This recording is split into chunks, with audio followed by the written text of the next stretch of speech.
الحمد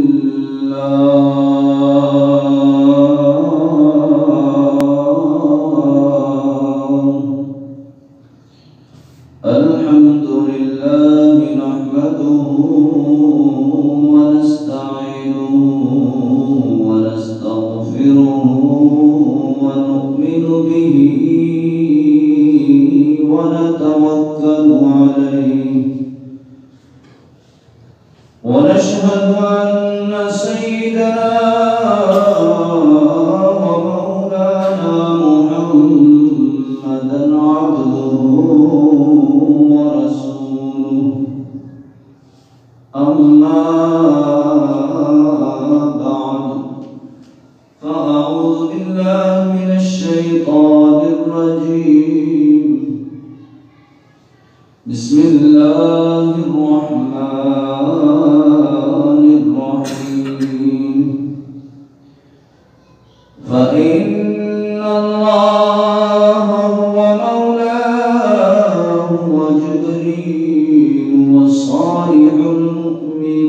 المؤمنين والملائكة بعد ذلك ظهير صدق الله العظيم وصدق رسوله النبي الكريم الأمين إن الله وملائكته يصلون على النبي يا أيها الذين آمنوا صلوا عليه وسلموا تسليما الصلاة والسلام عليك يا سيدي يا رسول الله وعلى آلك وأصحابك يا سيدي يا حبيب الله الصلاة والسلام عليك يا سيدي يا نبي الله وعلى آلك وأصحابك يا سيدي يا نور الله مولاي صل وسلم دائما أبدا على حبيبك خير الخلق كلهم هو الحبيب الذي ترجى شفاعته لكل هول من الأحوال مقتحم يا أكرم الخلق ما لمن أدوس به سواك عند حلول الحادث الأممي رب صل وسلم دائما أبدا على حبيبك خير الخلق كلهم بلغ العلا بكماله كشف الدجى بجماله حسنت جميع خصاله صلوا عليه وآله صلى الله على النبي الأمي وآله صلى الله عليه وسلم صلاة وسلاما عليك يا سيدي يا سيدي يا مكي يا مدني يا عربي يا قرشي يا هاشمي يا مطلبي يا رسول الله صلى الله تعالى عليك وسلم خالق کائنات جل جلالہ وعمل ملکہ وآدم برہانہ وآدم شانہ کی حمد و ثنا اور حضور النور شافی یوم النشور دستگیر جہاں غم گسار زمان سید سروران حامی بے قصاں قائد المرسلین شفیع المذنبین رحمت للعالمین جناب احمد مجتبی حضرت محمد مصطفیٰ صلی اللہ تعالی علیہ وسلم کی بارگاہ میں ہدیہ درود و سلام عرض کرنے کے بعد رب کائنات جل شانہ کا بے حد فضل عظیم ہے کہ آج اللہ کی توفیق سے نماز جمعہ مبارک ادا کرنے کے لیے مسجد میں حاضر ہیں۔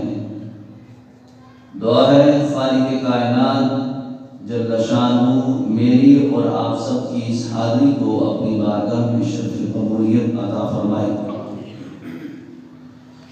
اور خالق کائنات جل شانہ مجھے حق سچ بیان کرنے کی اور ہم سب کو سن کر اس پر عمل کرنے کی بھی اللہ توفیق عطا فرمائے۔ حضرات محترم، نبی کریم علیہ السلام کہ جو صحابہ کرام علیہم رضوان ہیں، اللہ تعالی جل شانہ نے ان کو دیگر امتیوں میں سے بے انتہا فضیلت اور درجات عطا فرمائے ہیں۔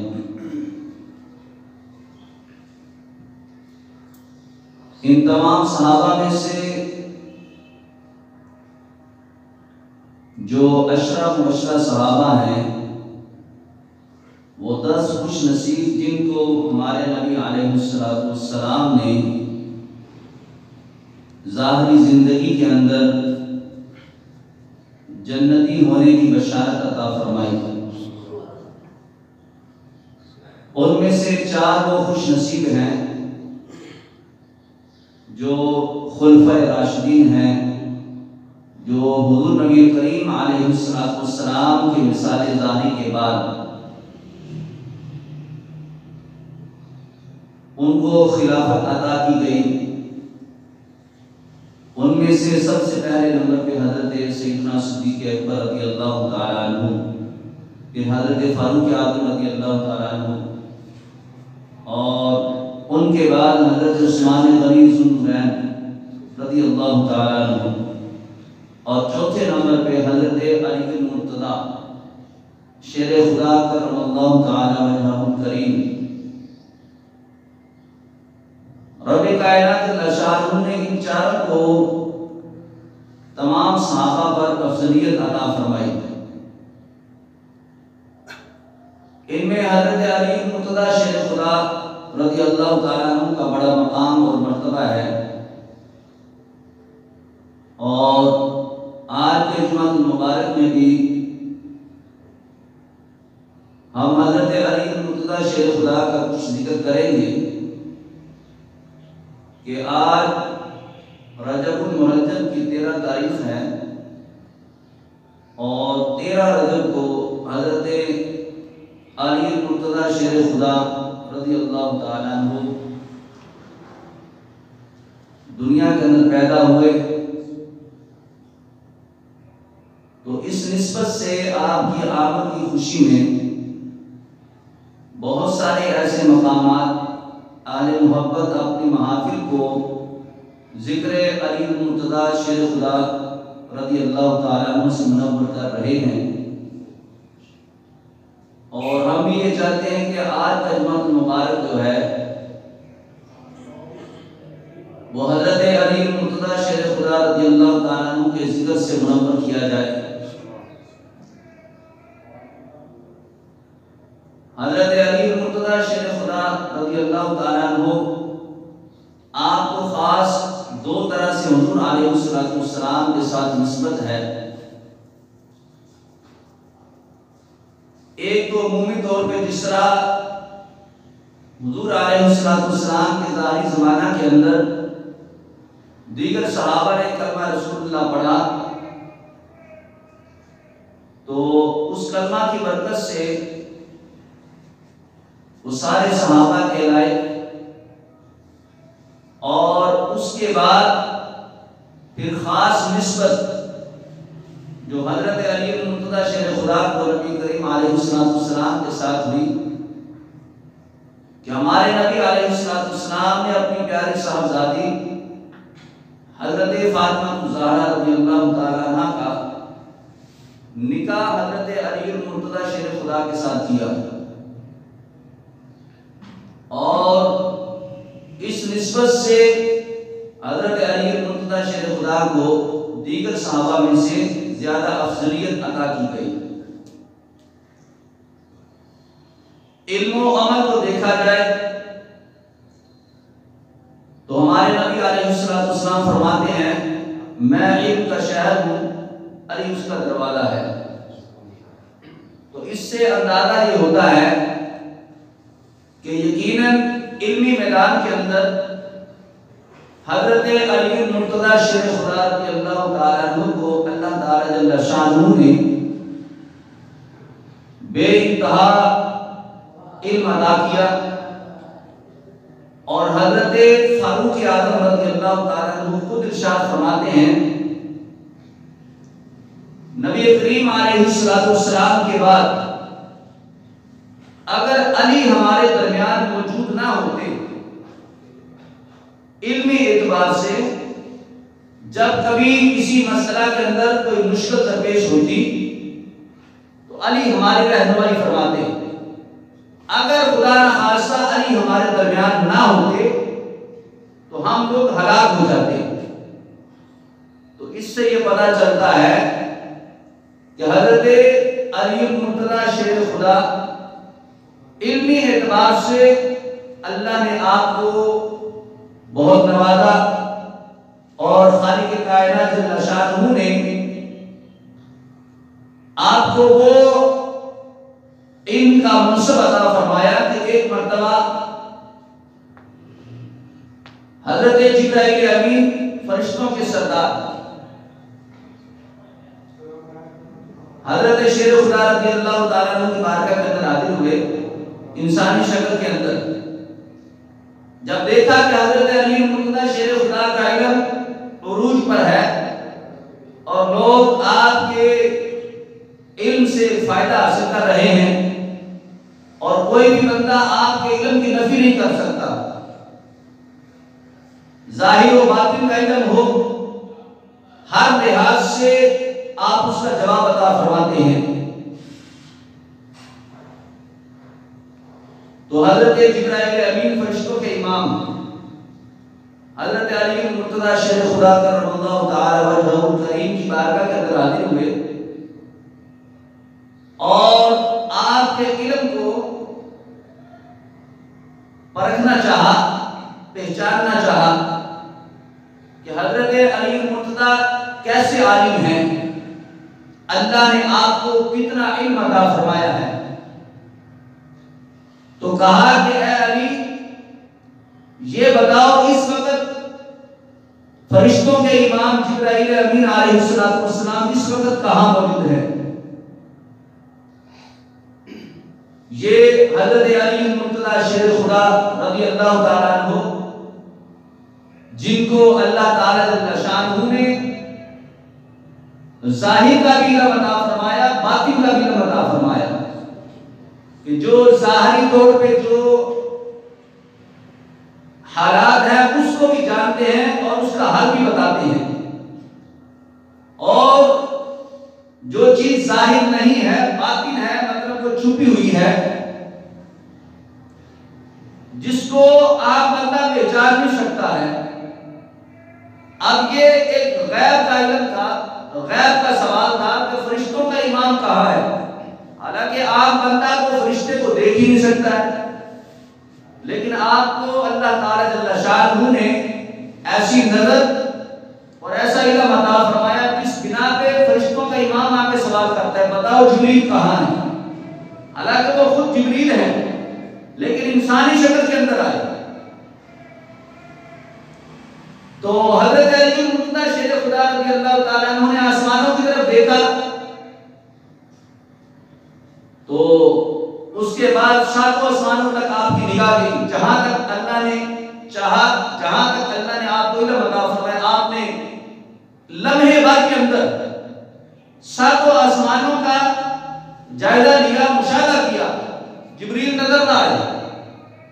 پھر ساتوں زمینوں کے نیچے زمین کی طرف دیکھا، یہاں پر بھی نظر نہ آئے۔ مشرق و مغرب کو دیکھا، شمال و جنوب کو دیکھا، یعنی کہ چاروں سمت جب نظر دہرائی تو کہا نہ جبریل آسمانوں پہ ہے، نہ جبریل جو ہے وہ زمین میں کہیں نظر آتے ہیں، نہ مشرق نہ مغرب نہ شمال نہ جنوب۔ تو فرمایا ہے سوال کرنے والے میرا علم یہ کہتا ہے یا میں جبریل ہوں یا تو جبریل ہے۔ سبحان اللہ۔ یہ وہ ہے خلیفہ المسلمین، امیر المومنین، داماد مصطفیٰ، شیر خدا، علی المرتضی کرم اللہ تعالی وجہہ الکریم، آخر الزمان نبی کے امتی ہیں۔ جس نبی کے امتی کے علم کا یہ عالم ہے کہ وہ ایک لمحے بھر کے اندر ساتوں آسمانوں کے پار، ساتوں زمینوں کے نیچے، مشرق ہو مغرب ہو شمال ہو جنوب ہو،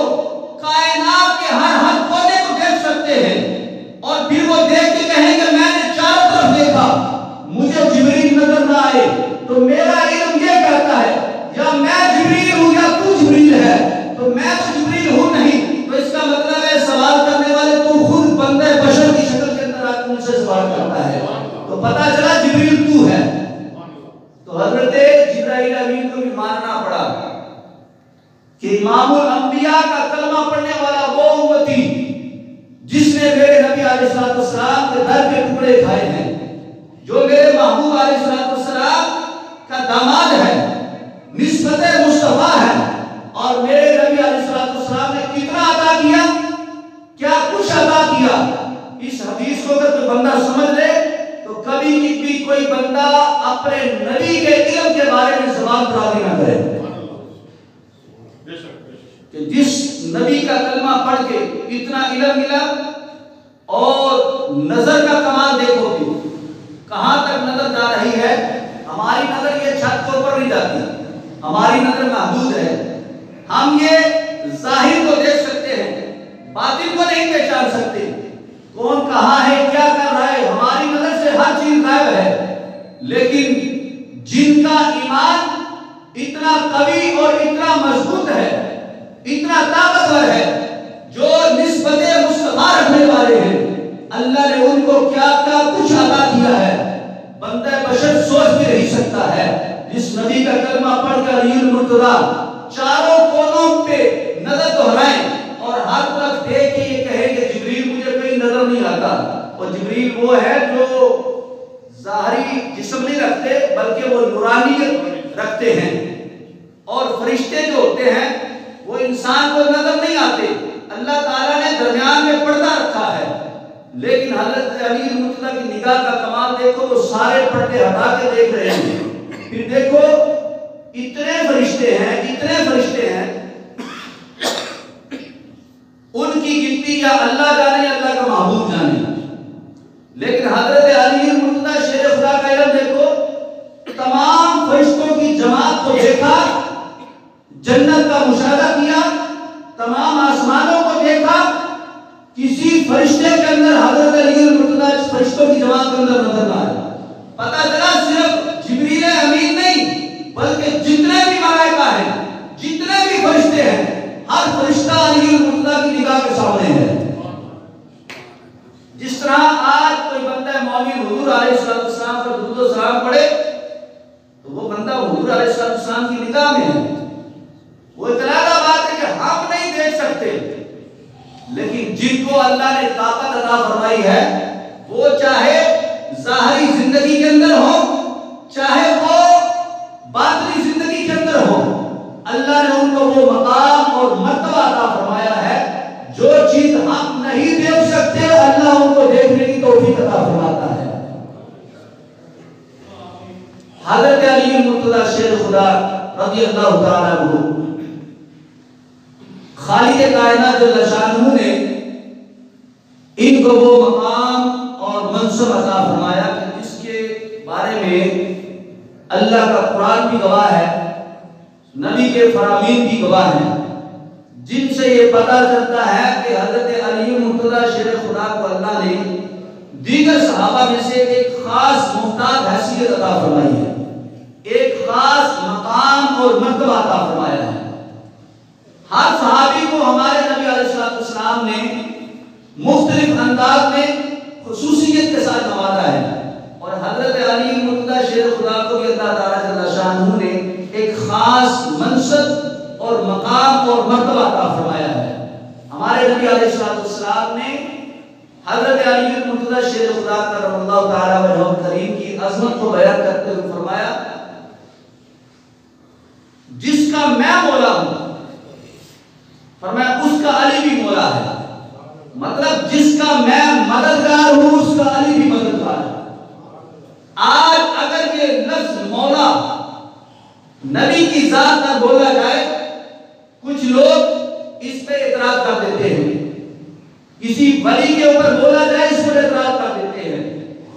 کسی مومن کے لیے بولا جائے بہت سارے لوگ بعض مرتبہ اس پہ اعتراض کر دیتے ہیں، جناب یہ مولا لفظ جو ہے مولانا یہ تو اللہ کی خاص صفت ہے، تو تم تو اللہ کے ساتھ ملا دیتے ہو مولا کہہ کے، تو لہذا کسی نبی ولی کسی صحابی کو مولا کہنا یہ شرک ہو جاتا ہے۔ لیکن اگر قرآن خود کہے کہ یہ مولا ہے تو پھر اس کا مطلب ہے مولا کہنے والا مشرک نہیں ہے، بلکہ جو مشرک کہتا ہے اس کو اپنی فکر کرنی چاہیے، کہیں اس کا یہ فتویٰ اس کے اوپر نہ پلٹ آئے۔ اس واسطے خالق کائنات جل شانہ نے ہماری رہنمائی فرماتے ہوئے 28واں سپارہ ہے اور سورۃ التحریم ہے، خالق کائنات جل شانہ نے اس میں خاص طرح سے آیت نمبر 4 کے اندر خود ارشاد فرمایا، وہ صفت جو رب کی ذاتی ہے اس کو نبی سے بھی منسوب کیا اور مومنین کے ساتھ بھی منسوب کیا گیا۔ رب کائنات جل شانہ قرآن کریم 28واں سپارہ سورۃ التحریم خالق کائنات جل شانہ ارشاد فرماتا ہے، فرمایا فَإِنَّ اللَّهَ هُوَ مَوْلَاهُ وَجِبْرِيلُ وَصَالِحُ الْمُؤْمِنِينَ وَالْمَلَائِكَةُ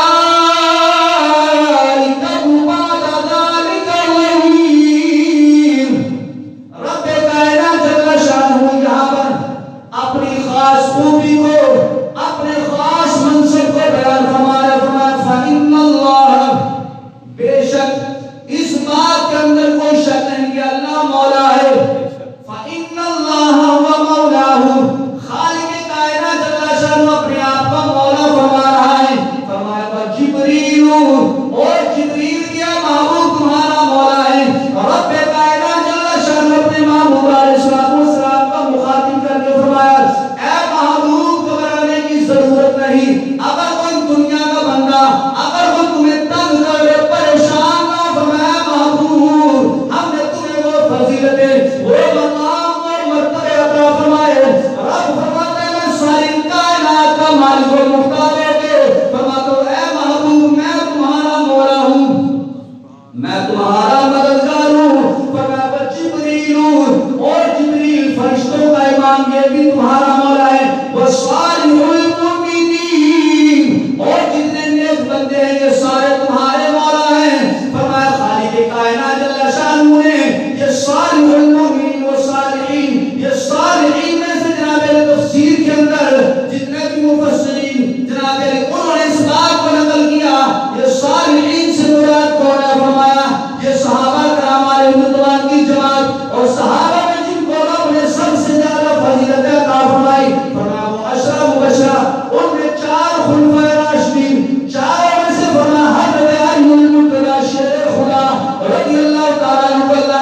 کریں حضرت علامہ مولانا مفتی فلاں بن فلاں وہ جناب تقریر کریں وہ اپنے مولانا کو اپنے مولوی کو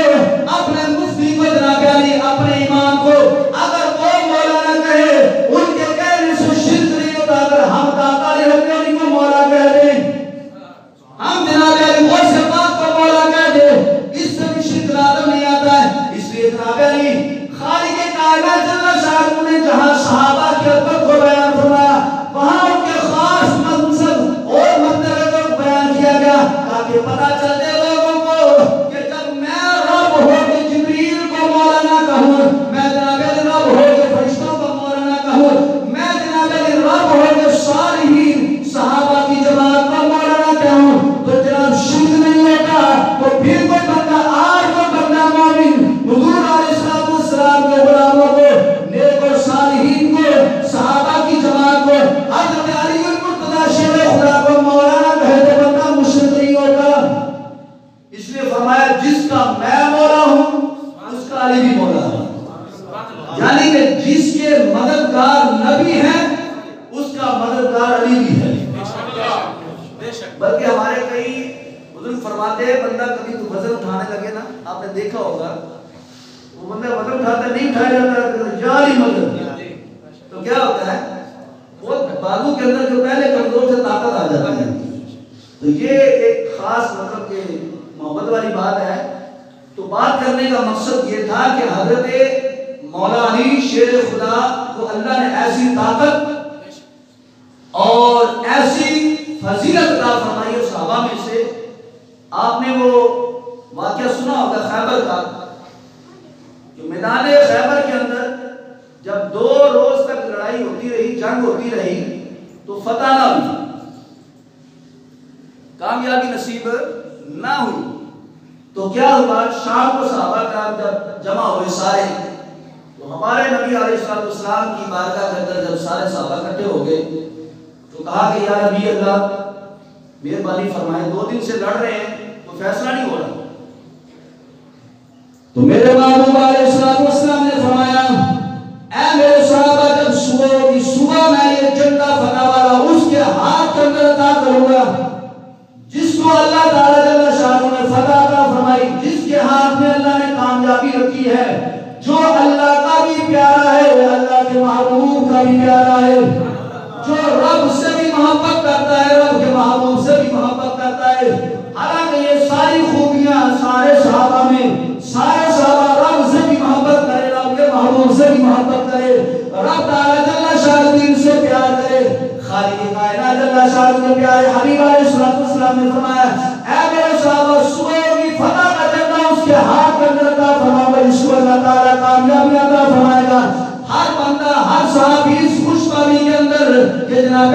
صبح فتح کا جھنڈا مجھے نصیب ہوگا جب صبح ہوئی سارے صحابہ موجود ہیں لیکن جس کے نصیب کے اندر فتح لکھی گئی وہ غیر حاضر وہ حاضر ہی نہیں اب سارے صحابہ تمنا کرے کہ حضور علیہ السلام جھنڈا مجھے پکڑائیں اللہ میرے ہاتھ میں فتح عطا فرمائے خالق کائنات جل شانہ کے پیارے حبیب علیہ السلام نے سارے صحابہ کو دیکھا سارے صحابہ نے لیکن علی نظر نہ آئے فرمایا اے میرے صحابہ میرا علی کدھر ہے صحابہ نے فرمایا یا رسول اللہ صلی اللہ علیہ وسلم علی کی آنکھیں دکھ رہی ہیں آنکھوں کے اندر بیماری آ گئی آنکھوں میں بیماری نے غلبہ کر لیا ان کو نظر صحیح طریقے سے نہیں آ رہا ان کی آنکھیں درد کرتی ہیں میرے محبوب علیہ السلام نے فرمایا علی کو بلاؤ علی کو بلایا گیا فرمایا اے علی کیا ہوا فرمایا یا رسول اللہ آنکھیں نہیں کھلتی آنکھوں کے اندر تکلیف ہے میرے محبوب علیہ السلام نے اپنا لعاب دہن نکالا سبحان اللہ میرے محبوب علیہ السلام نے اپنا لعاب دہن نکالا لعاب نکال کے فرمایا علی ذرا قریب آ میرے محبوب علیہ السلام کے صحابہ کے ایمان پہ قربان جائے ہم اپنا لعاب اپنا دودھ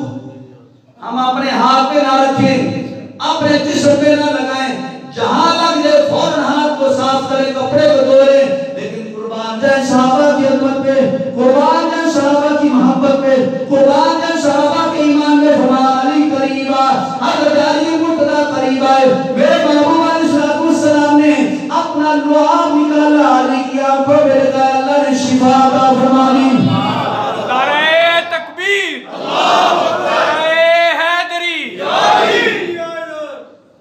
محبوب علیہ السلام نے جب لعاب لگایا حضرت علی مرتضیٰ کی آنکھیں ٹھیک ہوئی حضرت علی مرتضیٰ فرماتے ہیں فرمایا اب آخری وقت تک آپ ارشاد فرماتے ہیں جب سے میرے نبی نے اپنا لعاب میری آنکھوں پہ لگایا نہ کبھی سر میں درد ہوئی نہ کبھی آنکھوں میں درد ہوئی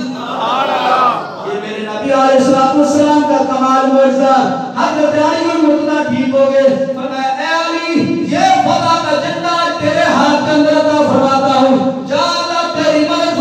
فرمائے گا اللہ تعالی جل شانہ تیرے ہاتھ کے اندر سارے مسلمانوں کو فتح عطا فرمائے گا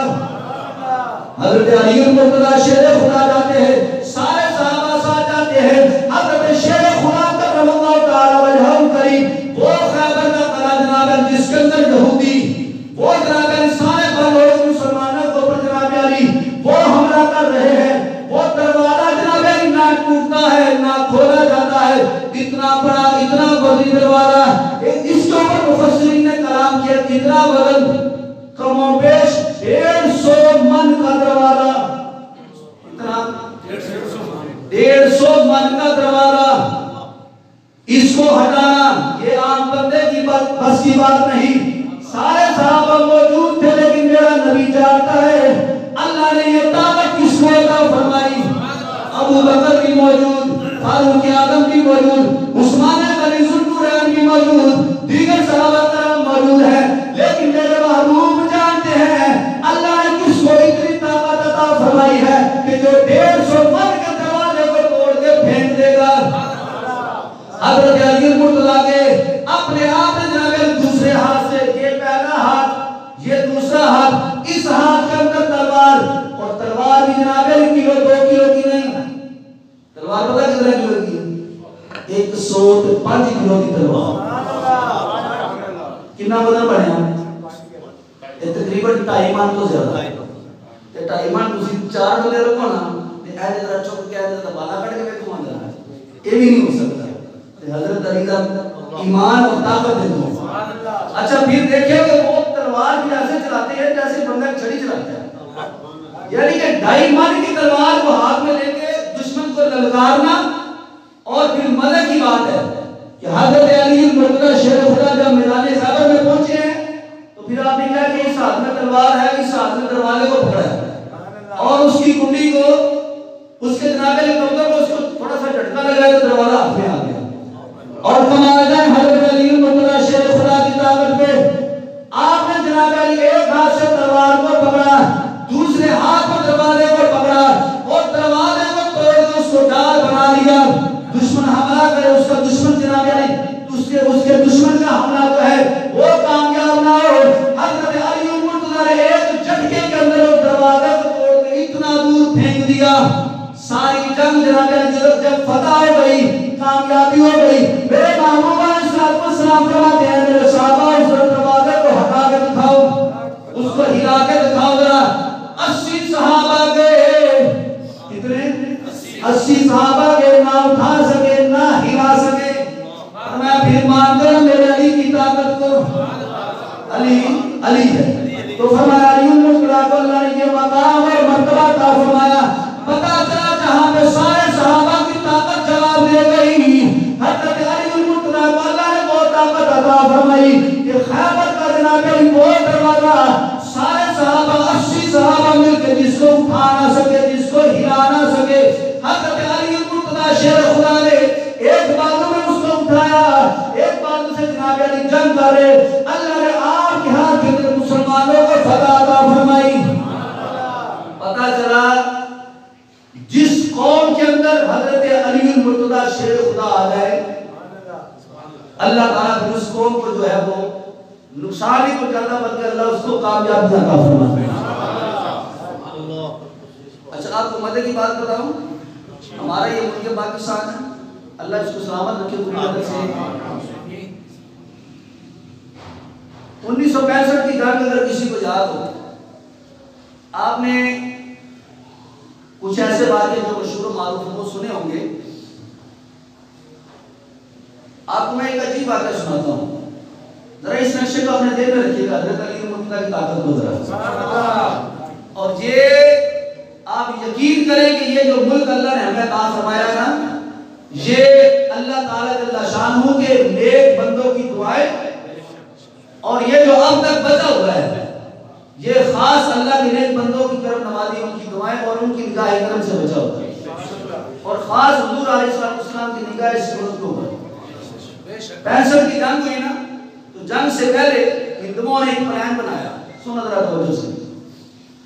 انہوں نے پلان بنایا، ابھی جنگ شروع نہیں ہوئی، تیاریاں کر رہے ہیں، کیونکہ ابھی اس وقت مسلمانوں کو تو خبر ہی نہیں تھی پاکستانیوں کو کہ اچانک حملہ ہو جائے گا، مطلب روٹین میں نظام چل رہا تھا۔ اب جناب علی انہوں نے پلان یہ بنایا کہ ان کی سرحدوں کا جائزہ لیا جائے، جہاں سے کوئی سرحد کمزور نظر آتی ہے وہاں سے حملہ کیا جائے، اور حملہ کر کے بادشاہی مسجد جو ہے جس میں مسلمان نماز ادا کرتے ہیں، رات کو حملہ ہو اور ان کی نماز ظہر یعنی ان کی عبادت سے پہلے ہم وہاں پہ قبضہ کریں گے اور وہاں پہ جا کے شراب نوشی کریں گے اور پورا اپنا مطلب کہ اپنا جشن منائیں گے۔ اب جناب علی یہ ہندوؤں نے یہ پلان بنایا، سیالکوٹ کا بارڈر رنگ پور، وہاں پہ جناب علی ایک گاؤں ابھی بھی جا کے دیکھ سکتے ہیں، وہاں کا ایک بندہ ایسا جو کمہار برتن بنانے والا، وہ اللہ کی عزت کی قسم کھا کے اس واقعے کو بیان فرماتا ہے، وہ کہتے ہیں میں ایک گاؤں سے چلا، میں نے اپنے گاؤں میں جانا تھا، میرے پاس ایک خچر ایک جانور تھا، اس کے اوپر میں نے اپنا سامان جناب علی بوریوں کی صورت کے اندر 2 بوریوں میں اپنا سامان بھرا، اور بھر کے میں نے وہ سامان کو جناب علی خچر کے اوپر رکھا، میں سفر کرتا آ رہا تھا، اچانک کیا ہوا، میں نے دیکھا کہ جناب علی میرے سامنے سے ایک سواری ایک روشنی بڑی تیزی کے ساتھ بجلی کی طرح گزر گئی، اس کے گزرنے کی وجہ سے میرا جانور اچانک جناب علی اچھلنے سے وہ سامان نیچے گر گیا، اور اتنا وزنی سامان تھا کہ میں اکیلا نہ اٹھا سکا، جنگل بیابان، نہ کوئی بندہ نہ بشر، اب کون اٹھائے وہ میری مدد کو کون آئے، اب وہ کسان کہتے ہیں میں بڑا حیران بڑا پریشان، اب جنگل کے اندر میری مدد کون کرے، لیکن ایک طرف توجہ اس طرف وہ جانے والا کون تھا، وہ روشنی وہ سواری اتنی تیزی سے گزر گئی، آج تک کوئی ایسی سواری نہ دیکھی، پھر کیا ہوا تھوڑے لمحے کے بعد ایک اور سواری آئی، وہ بھی بڑی تیزی کے ساتھ گزر گئی، روشنی پڑی، پھر حیران بڑا پریشان، عجیب منظر ہے کہ کوئی بھی سوار ہے اتنی تیزی کے ساتھ گزر رہے ہیں، آپ جناب علی وہ بندہ کہتے ہیں میں اس راستے میں کھڑا ہو گیا جس طرف سے وہ سواریاں آ رہی تھی، میں وہاں پہ کھڑا ہو گیا، ہاتھ باندھ لیے، اور جناب علی دیکھا سامنے بہت زیادہ روشنی نظر آئی، بہت زیادہ جناب علی لائٹ نظر آ رہی ہے، اب ہاتھ باندھ کے کھڑا ہو گیا، اب کوئی آئے گا جانے نہ دوں گا، پوچھوں گا کون ہو کہاں سے آئے کدھر کا ارادہ ہے، جب ہاتھ باندھ کے کھڑے ہو گئے وہ روشنی پڑی، وہ جناب علی سواری بڑی تیزی کے ساتھ قریب آئی، آگے یہاں پہ وہ سواری رک گئی، سوار سامنے آ گیا، وہ جناب علی ایک جانور کے اوپر سوار، چہرے پہ جناب علی نقاب کیا ہوا، عربی لباس پہنا ہوا، ہاتھ جوڑ کے وہ بابا کہتے میں کھڑا ہو گیا، میں نے کہا او اللہ کے بندے تو کون ہے اور کدھر کا ارادہ ہے اور یہ کیسی سواری اتنی تیزی کے ساتھ گزر رہے ہو، میرا یہ سامان کو ذرا اٹھا کے چلے جاؤ، میرے سامان کو میرے جانور کے اوپر رکھ دو، جب وہ سواری جس کے ہاتھ کے اندر تلوار، انہوں نے اپنی تلوار کی جناب علی نوک کے ساتھ بس ایسے جو اشارہ کیا، وہ سامان کو اٹھائے تو خچر کے اوپر، وہ بابا بڑا حیران بڑا پریشان، جس کو 4 بندے بڑی مشکل کے ساتھ اٹھائے، اس نے تلوار کی نوک سے جناب علی لمحے بھر کے اندر وہ سامان اٹھا کے خچر کے اوپر رکھ دیا، بابے نے پڑھ کے لگام کو پکڑ لیا، آنکھوں سے آنسو جاری، کہا او جانے والے او مسافر تجھے نہ جانے دوں گا، پہلے یہ بتا تو ہے کون، اپنا تعارف کروا، وہ جو پہلے گزر گئے وہ کون تھے، فرمایا اے بابا سن، فرمایا کہ ہندوستان میں ہندوؤں نے جناب علی یہ پلان بنایا ہے کہ اس ملک کو برباد کیا جائے، اس ملک کو جناب علی ختم کر دیا جائے، فرمایا جو پہلے سواری گزری فرمایا وہ حسن تھا، جو دوسری سواری گزری وہ حسین تھا، اور فرمایا میں ان کا بابا علی المرتضیٰ جا رہا ہوں،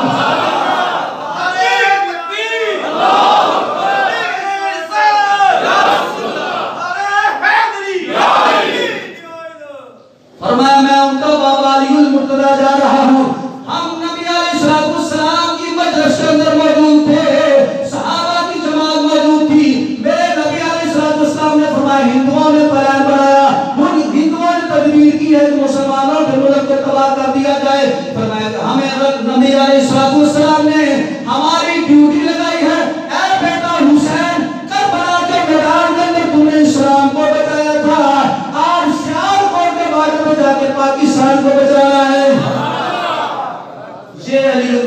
ہیں،